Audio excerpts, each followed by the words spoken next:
낫고 싶으냐? Do you want to get well? 낫고 싶으냐라는 제목을 가지고 하나님의 말씀 나누겠습니다. 여러분, 이 질문은 예수님께서 오늘 우리가 본문을 읽었는데 38년 동안 병상에 누워있던 사람에게 한 질문입니다. 여러분 어떻게 생각하세요? 예수님이 어떻게 이런 질문을 할 수 있을까? 아니 당연히 병자가 낫는 것을 원하겠지라고 생각할지 모르지만 어쩌면 이 38년 동안 누워 있었던 사람은요, 포기해버린 상태.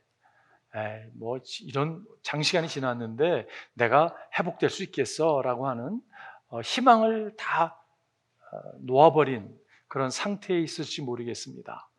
근데 그 병자에게 주님은 찾아가셔서 오늘 낫고 싶으냐라고 이렇게 질문하는 것을 보게 됩니다. 그 질문에는요, 믿음을 끌어내고자 하는, 믿음을 요구하는 주님의 의도가 있는 것을 알게 됩니다. 이 동일한 질문을 오늘 주님께서 여러분과 저에게 하고 있다고 저는 생각이 듭니다. 여러분, 우리도 많은 기도 제목 가운데 살아가죠. 우리도 그동안 내가 기도를 드렸어도 수백 번은 드린 것 같아.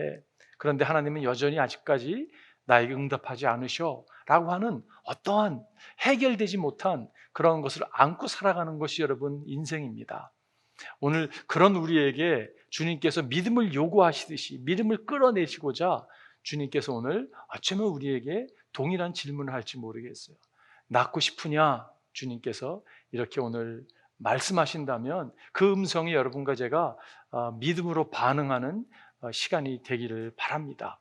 여러분, 오늘 본문이 이렇게 시작됩니다. 그 뒤에 유대 사람의 명절이 되어서 예수께서 예루살렘으로 올라가셨다. 예수님께서 지금 유대의 명절이 돼서 예루살렘으로 올라갔다라고 이야기하고 있어요. 무슨 명절인지는 모르겠습니다. 그러나 명절이 되면 뭐 유월절이건 오순절이건 장막절이건 소절기면요, 예루살렘에 유대인들이 올라갔던 것을 알 수가 있습니다. 예수님이 올라가셨습니다. 예루살렘에 있는 양의 문 곁에 히브리 말로 베르자다라는 못이 있는데 거기에서는 주량이 5 있었다. 우리가 베드자다, 베데스다 그 사본마다 표현이 좀 다르기 때문에 우리 개역 성경은 베데스라고 표현하고 있고 새 번역은 베드자다라고 표현하고 있는데 우리에게 조금 익숙한 표현이 베데스다일 것입니다. 그래서 저는 오늘 베데스다로 표현하겠습니다. 이 베데스다라는 못이 있는데 거기에서 주량이 5 있었다라고 말씀하고 있어요. 여러분, 베데스다는 지금 양의 문 옆에 있는 연못이었습니다. 이 양의 문이라는 것, 양의 문은요, 이렇게 성전에 들어가기 위해서 동물들이 그 양의 문을 통해서 성전의 제물로 드려지기 위해서 들어갔던 것이 양의 문입니다. 근데 지금 양의 문 옆에 연못이 있는 거예요. 그래서 이 연못에서 동물들이, 제물들이 목욕을 하고 씻김을 받고 이 양의 문을 통해서 제물로 드려졌던 것을 알 수가 있습니다. 이 양의 문이라는 곳, 이 양의 문을 여러분 한번 묵상해 보십시오.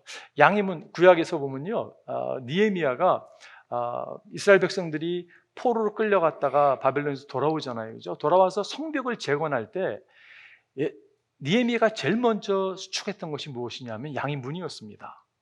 왜 그러냐면요, 여러분, 지금 백성들이 무너졌습니다.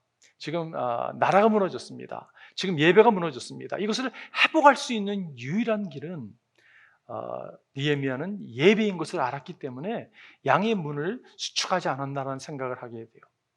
여러분, 우리의 삶에 많은 것이 무너졌을지 모르겠습니다. 제가 질문해 볼게요. 여러분, 무엇이 무너지셨습니까?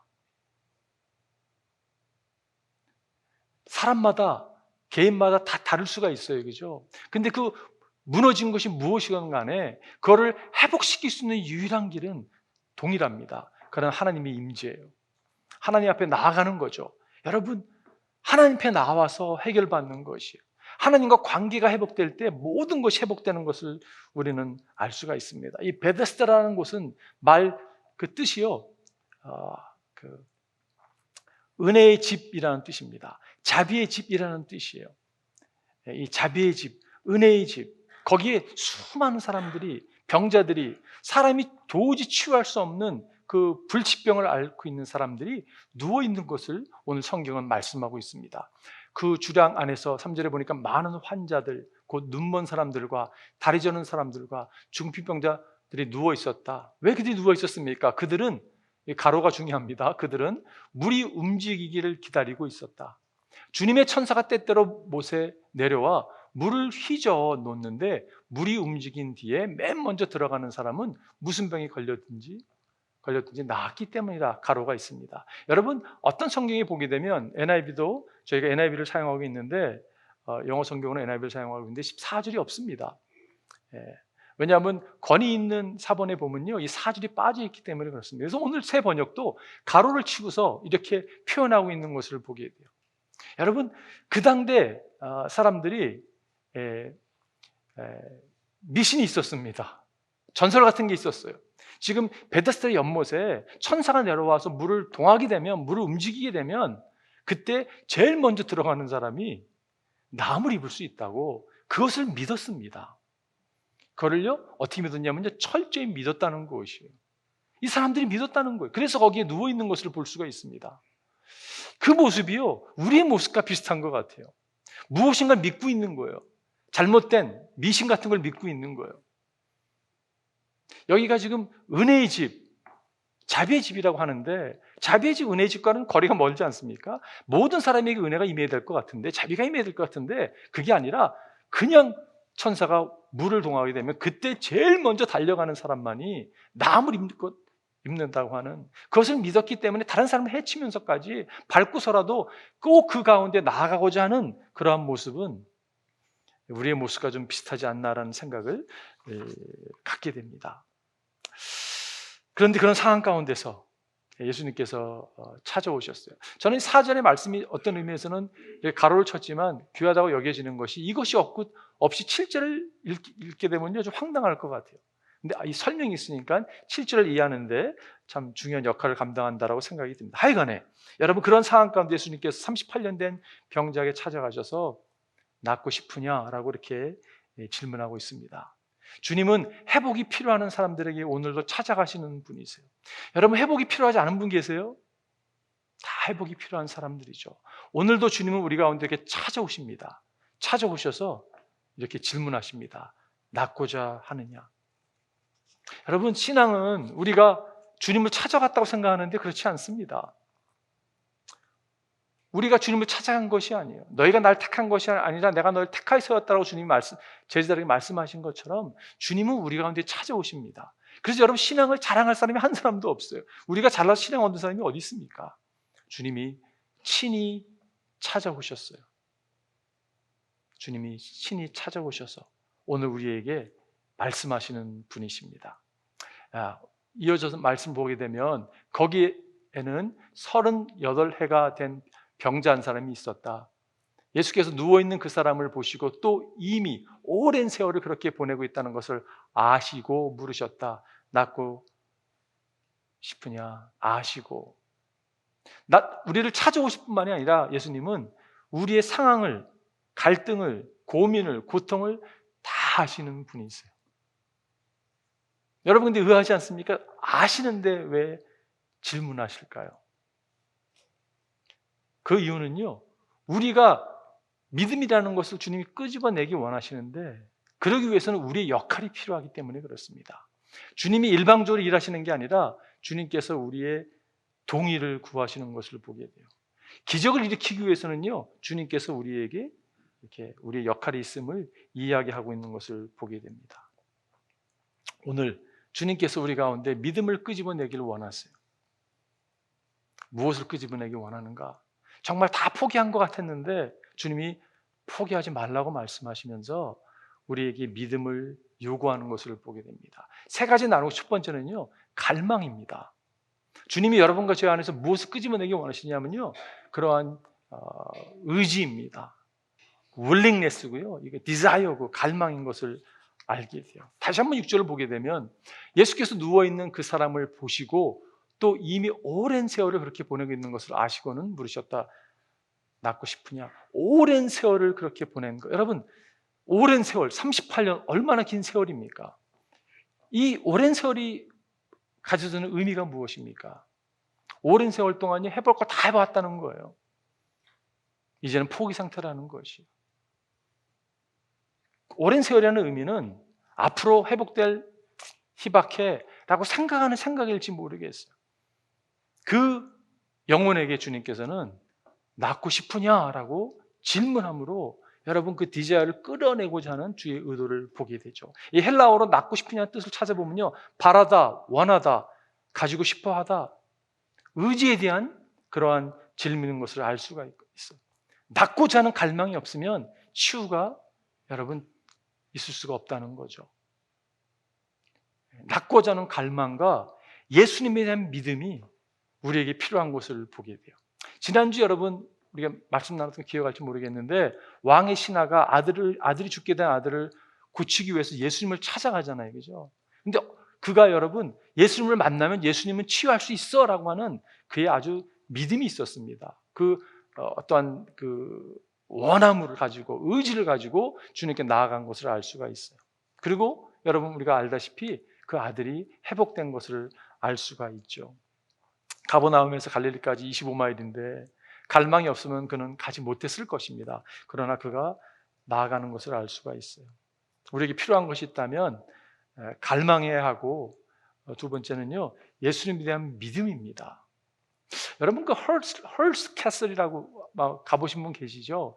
LA 살면서 많은 분들이 관광 코스 중에 하나, 북가주 가다 보면 있는 헐스 캐슬에 저도 한 두세 번 갔던 기억이 있는데, 여러분 그게 윌리엄 헐스라고 하는 헐스트라고 하는 그 사람의 개인 소유였잖아요, 그죠? 나중에 유산을 줄 손녀딸이 하나 있었는데 납치당하고 스토리가 복잡합니다. 근데 여러분 이런 유명한 이야기 있습니다. 미스터 헐스트가 그 예술품을 이렇게 콜렉하는 사람이었죠. 아트피스가 얼마나 그 집에 많이 이렇게 디스플레이 되는지 모르겠습니다. 근데 한 번은 연구를 하다가 내가 이 예술품을 갖고 싶어하는 갈망이 생겼습니다. 그래서 에이전시한테 연락을 해서요, 이거 좀 찾아달라고.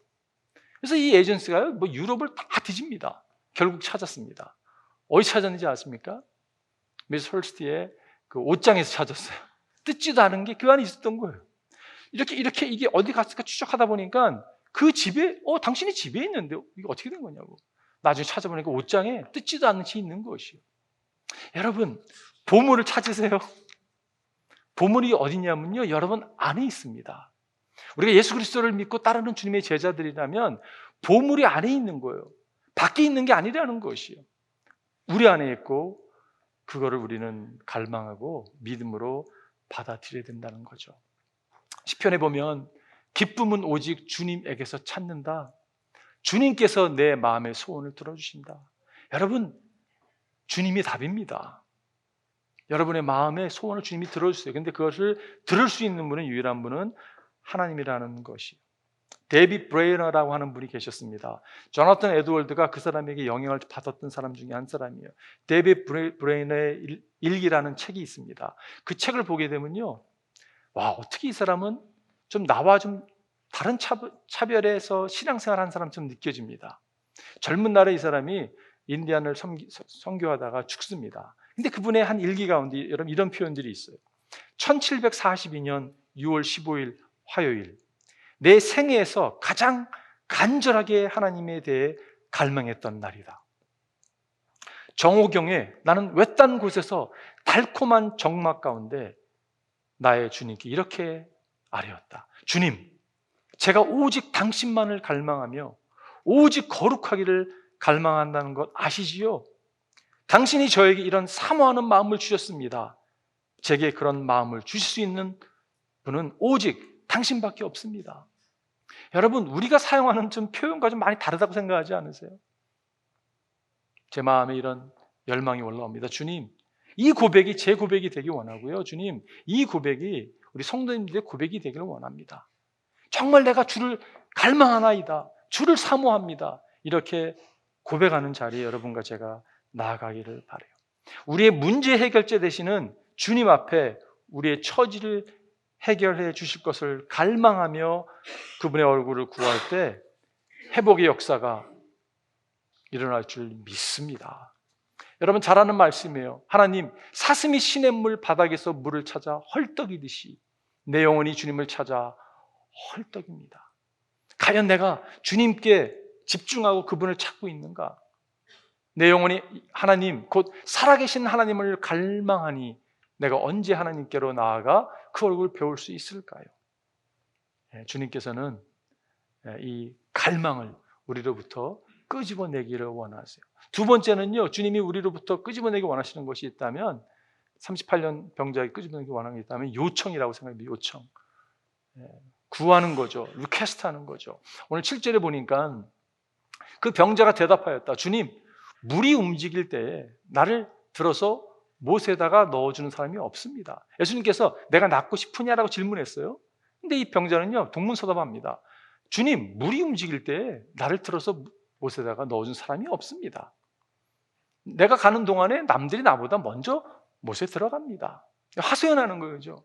아니, 지금 천사가 물을 동일 때 한 사람만, 앞서 가는 사람만 치유를 받는데 나를 도와줄 사람 아무도 없습니다 라고 이야기하죠.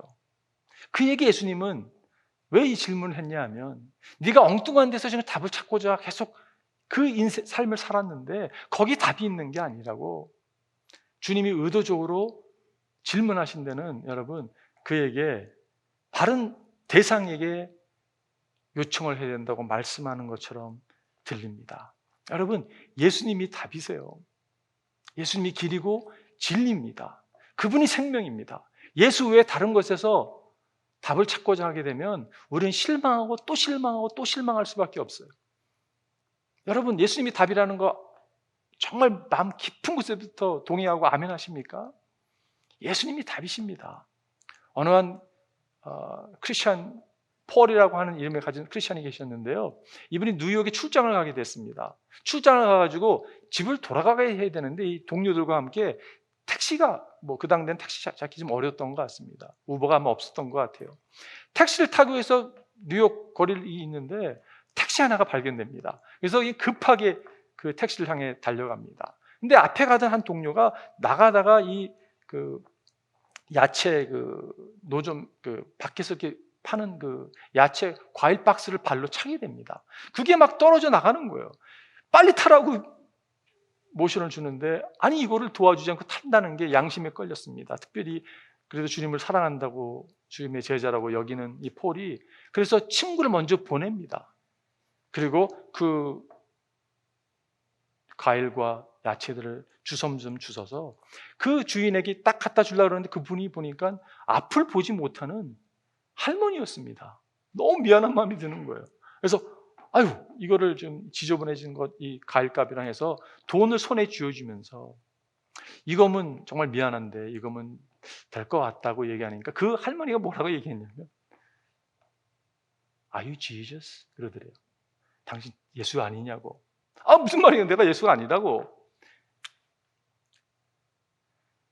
과일 박스가 떨어지는 소리를 듣는 순간 내 입에서 나왔던 것이, 예수님 도와주세요. 예수님 도와주세요. Please, Jesus, help me. 그렇게 하나님께 요청했다는 거예요.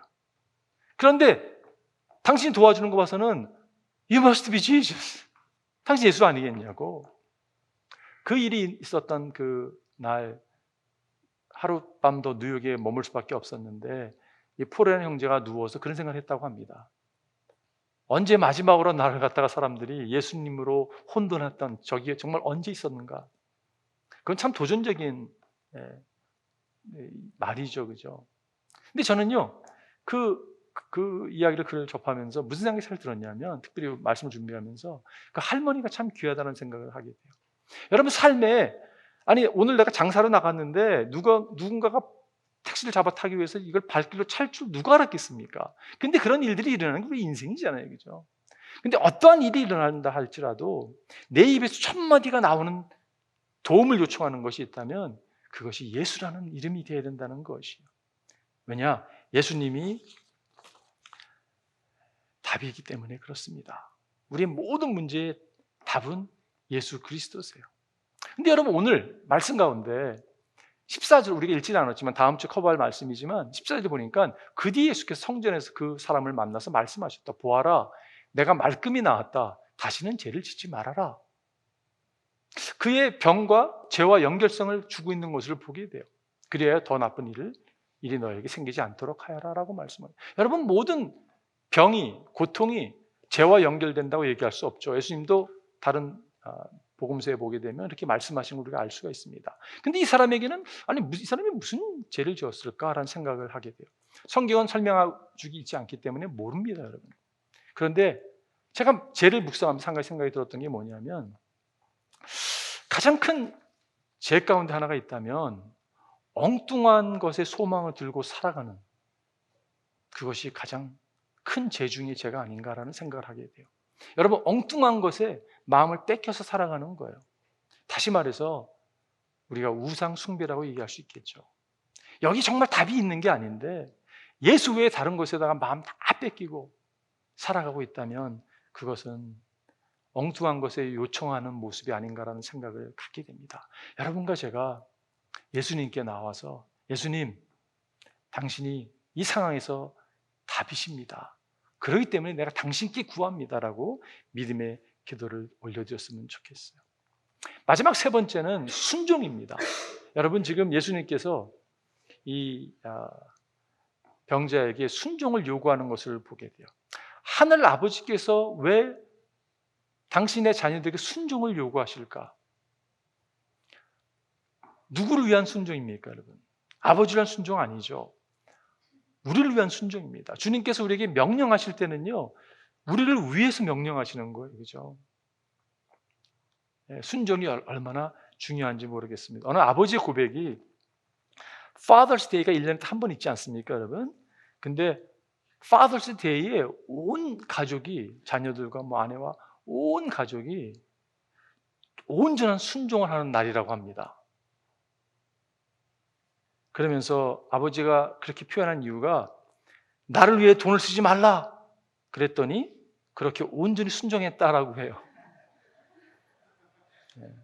여러분, 아버지가 그런 아버지 많지 없죠. 그런데 아버지들이 자신의 이익을 위해서 순종을 요구할 수도 있습니다.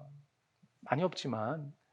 근데 우리 하늘 아버지는요, 자신의 이익을 위해서 순종을 요구하는 분이 아니세요. 우리를 위해서 주님이 요구하는 것을 보게 됩니다. 오늘 본문에 보니까 예수께서 그에게 말씀하셨다. 일어나서 내 자리를 걷어 가지고 걸어가거라. 이게 명령이잖아요. 그죠? Get up, pick up your mat and walk. 이게 여러분 명령입니다. 네. 이 명령을 들었을 때 이 38년 된 병자가 얼마나 황당했을까 생각하게 돼요. 아니, 38년 동안 누워 있었던 거예요. 여러분, 근육이 움직이겠습니까? 뼈가 어떻게 힘을 얻어서 일어날 수 있겠어요? 근데 get up, 일어나. 내 자리를 걷어가지고 걸어가거라. 그런데 그가 순종하잖아요. 그죠? 그래서 기적이 일어납니다. 순종은 기적을 일으키는 것을 알 수가 있어요. 저는 이 말씀 준비하다가 예수님께서 베드로를 불러주셨던 그 누가복음의 장면이 떠올랐습니다. 저는 그 누가복음에 나오는 예수님이 베드로를 부르시는 장면이 참 늘 마음에 와닿습니다. 여러분, 베드로 어떻게 부르십니까? 예수님께서 이렇게 말씀을 가르치시는데 사람들이 막 몰려들었습니다. 그래서 예수님께서 의도적으로 베드로는 밤새도록 고기를 잡으러 나갔다가 한 마리 잡지 못하고 돌아와서 그물을 씻고 있었거든요. 베드로에게 내가 네 배에 좀 타서 좀 띄우라고. 그래서 사람들이 몰려오는데 이제 거리를 두고 말씀을 하려고 하셨죠. 그래서 그렇게 하시라고 베드로가 허락을 하십니다. 허락을 했는데 지금 베드로는 그물을 씻고 있는데 예수님 계속 말씀을 하시잖아요. 그죠? 그 말씀이 베드로에게 계속 전해졌을 것입니다. 이분은 과연 누굴까? 어떻게 이런 말씀을 나눌 수가 있을까? 그러는 가운데 여러분, 누가복음 5장에 보니까 예수께서 말씀을 그치시고 군중에게 가르치신 다음에 시몬에게 말씀하시되, 이제 시몬에게 얼굴을 돌려서 이렇게 말씀하십니다. 깊은 데로 나가 그물을 내려서 고기를 잡아라. 여러분, 베드로는 어부잖아요. 그죠? 아니, 어부도 아닌 양반이 어떻게 이런 걸 요구할 수 있을까라고 생각을 충분히 할 수 있는 상황입니다. 근데 베드로의 반응을 보십시오. 시몬이 대답하여, 선생님, 우리가 밤이 새도록 애를 썼으나 아무것도 잡지 못했습니다. 현실은 나갔는데 꽝이었어요. 지금이요, 도저히 잡을 수 없어요. 이게 현실이에요. 그러나 선생님의 말씀을 따라 그물을 내리겠습니다. 어떻게 여러분 잘 아시잖아요, 그죠? 그물이 찢어질 정도로 고기를 잡죠. 베드로가 꼬꾸라집니다. 주님, 저는 죄인입니다. 저를 떠나소서. Depart from me, I'm a sinner. 여러분, 그는 명확하게 알았습니다. 이분이 보통 분이 아니라는 것을. 그가 순종함으로 여러분 기적을 경험해서 주님의 제자가 될 뿐 아니라 정말 수제자가 되지 않습니까? 순종이 기적을 낳는 것을 알게 돼요. 내 병 내가 알아. 그런 분들 계세요. 내 병은 내가 아니까 don't bother me. 의사들도 모르고 내 병은 나만 알아. 하나님 내 병 모르셔. 그래서 이렇게 그냥 묻어버리는, 주님이 말씀하심에도 불구하고 그 말씀에 귀를 기울이지 않는 모습이 우리의 모습이라면, 여러분 오늘 주님께서 여러분과 저에게 말씀해 주기를 바랍니다. 낫고 싶으냐? 그 음성에 여러분과 제가 반응하기를 바라요. 여기서 자리를 들고, 이 자리라는 걸 생각해 보았습니다. 자리라는 것이 무엇입니까? 여러분 지금까지 의지하던 침상을 이야기하고 있어요. 그 침상은요, 수치이고 아픔이고 제약이고 부끄러움이고 좌절감이고 고통이었습니다. 근데 주님께서 그걸 가지고 지금 get up, 걷어가지고 걸어가라 라고 말씀하고 있어요. 우리의 숨겨둔 수치, 부끄러움, 고통, 여러분 그것이 무엇입니까? 주님은 오늘 우리에게 말씀하고 계세요. 앞으로 걸어가라. 저는요, 이 걸어가거라를 묵상하면서 걸어가라를 주님께서 큰 소리로 얘기했을까? 나지막한 소리로 얘기했을까? 묵상해 보았어요. 걸어가거라! 뭐 이렇게 했을까? 아니면 걸어가거라 이렇게 얘기했을까? 여러분 어떻게 생각하십니까? 저는요, 그 베데스다 연못에 많은 사람이 있었기 때문에 큰 소리 얘기하면 딴 사람 헷갈리잖아요, 그죠? 나한테 얘기하는 거야? 뭐야? 이렇게 했을 것 같아요.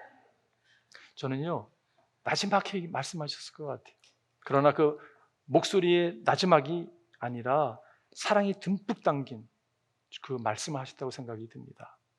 최근에 어느 성도님이 그러시더라고요. 예배 끝나고 났는데 오늘 주님께서 저에게 말씀하셨다고. 그러세요? 무슨 말씀하셨어요? 나지막한 소리로 말씀하셨다는 거예요. 저는 기도하기를, 여러분과 제가 오늘 예배당에 나와서 예배를 드리는데 주의 음성이 우리 가운데 들려지기를 바라요. 일어나 걸어가거라. 일어나 걸어가라. 일어나 걸으라. 내가 새 힘을 주리니. 일어나 너 걸으라. 내 너를 도우리. 주님께서 일어나 걸으라. 여러분 어떻게 됐어요?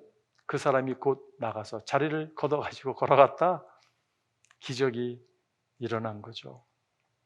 네, 결론 내리겠습니다. 예수님은 오늘도 절망 가운데 너무 오래된 문제와 함께 씨름하고 있는 우리 삶에 이렇게 걸어 들어오십니다. 의도는 명확해요. 예수님 당신을 우리에게 보여주시기 위함입니다. 예수님은 우리에게 참된 자유를 주시기 원하십니다. 예수님을 만남으로 38년 동안 병에 사로잡혀 고생하던 이 사람이 그 지긋지긋한 고생의 짐에서 자유하게 되는 것이에요. 여러분 자유를 원하십니까? 우리를 향해 찾아오시는 예수님을 만나는 게 답이에요. 폴 브랜드라는 분이 계셨습니다. 이분이 선교사님의 자녀였어요. 인디아에서 태어나가지고 나중에 미국 와서 공부를 하고 의사 선생님이 되셔서 다시 선교지에서 삶을 들였던 분이신데, 여러분 이분이요, 이 한센병, 나병에 대한 세계적으로 유명한 분이십니다. 이분이 기여한 것이 엄청나거든요. 근데 이분이 활동을 하는 중 어느 날 막 바쁜 하루를 보내다가 집에 돌아서 너무 지쳐 있는데 갑자기 좀 이상하더래요. 그래서 핀을 뽑아서 그냥 자기 발을 딱 찢었더니 고통을 못 느끼겠더래요. 나도 전염됐구나. 내가 전염됐다면 하나님의 뜻이 있겠지. 하나님 오늘 하루 종일 일하면서 좀 피곤한데 조금 낙심되지만 하나님 잠 잘게요. 굿나잇 하고 잤대요. 자고 일어나서 아침 딱 일어났는데 깨어나더라고 합니다. 깨어나서 다시 한번 핀을 뽑아서 딱 찔러봤다고 합니다. 천장이 떠나갈 정도로 갑자기 자기 입에서 아! 소리가 났대요. 그러면서 고통에 대해서 깨달음이 찾아왔습니다. 필립 옌스라는 분이 계시죠. 그분과 함께 공동 저술한 책이 The Gift of Pain이라는 책이 있습니다. 고통이라는 선물이라는 것이요. 그 책에 보면요, 고통이 있었기 때문에 내 눈이 하나님을 보았다는 이야기를 하고 있습니다. 고통이 있었기 때문에 내 입술이 하나님을 부르게 됐다는 것이요. 고통이 찾아오지 않았으면 하나님의 이름도 부르지 않고 내 눈이 하나님을 발견하지도 않을 것인데, 여러분, 고통이라는 것이 축복이라는 것을 이야기하고 있는 것을 보게 돼요. 우리가 고통 가운데 있을 때 예수님은 자진해서 고통 가운데 들어오셨습니다. 그렇잖아요, 그죠? 죽으시고 죽음에서 일어나 걸어 나오십니다. 그렇게 대신하셨기 때문에 일어나 걸어라 라고 명령할 수 있는 분이세요. 예수님은 고통을 아시는 분이기 때문에, 고통으로 들어가셨던 분이기 때문에, 고통을 다 경험한 분이기 때문에 우리에게 고통에서 나오셔서 Hey, get up! Take your mattress, mat and walk! 이렇게 주님께서 명할 수 있는 것이요. 지금 고통 가운데 계십니까, 여러분? 이 시간을 통해 우리를 찾아오시는 예수님을 만나야 합니다. 예수님을 만나면 문제가 해결됩니다. 우리의 죄의 문제, 처해진 상황의 문제, 원인이 어떻게 시작되었던 간에 주님은 우리에게 새로운 삶을 제공해 주시기 원하시는 분이세요. 한번 기도하겠습니다.